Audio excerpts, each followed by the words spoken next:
আপনি কি জানেন যদি চীন ও আমেরিকার মধ্যে সত্যিকারের যুদ্ধ শুরু হয় কে জিততে পারে? এই প্রশ্নের উত্তর তত সহজ নয়।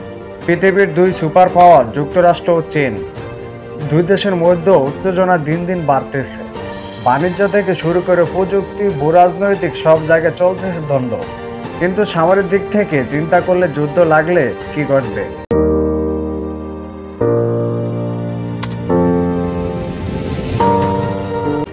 এবার আসি দুই দেশের অর্থনৈতিক ও সামরিক বাজেট। যে কোনো যুদ্ধের পিছনে মূলত শক্তি হলো অর্থনীতি।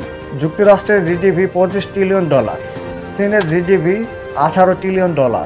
সামরিক বাজেটেও আমেরিকা অনেক এগিয়ে। প্রতি বছর আমেরিকা ব্যয় করে $876 বিলিয়ন, যেখানে চীন ব্যয় করে মাত্র $291 বিলিয়ন।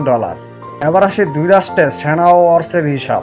সংখ্যার দিক থেকে চীন শক্তিশালী। চীনের সেনা 20 লাখ, আমেরিকান সেনা 13 লাখ। প্রযুক্তি, আধুনিকতা, সরঞ্জামে আমেরিকা এখনো এগিয়ে। যুদ্ধ বিমান আমেরিকা 1800, চীন 1200। হেলিকপ্টার আমেরিকা 5700, চীন 913।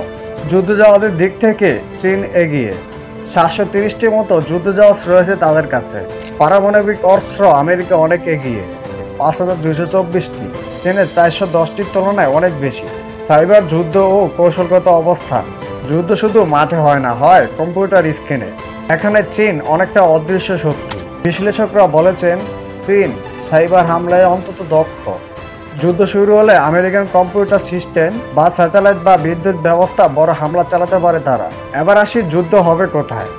সবচেয়ে সম্ভবত যুদ্ধের ক্ষেত্র হতে পারে তাইওয়ান। চীন তাইওয়ানকে নিজেদের অংশ মনে করে, আর আমেরিকা তাইওয়ানকে সামরিকভাবে সাহায্য করে আসছে বহুদিন ধরে। এই দ্বন্দ্বই হয়ে উঠতে পারে যুদ্ধের মূল কারণ।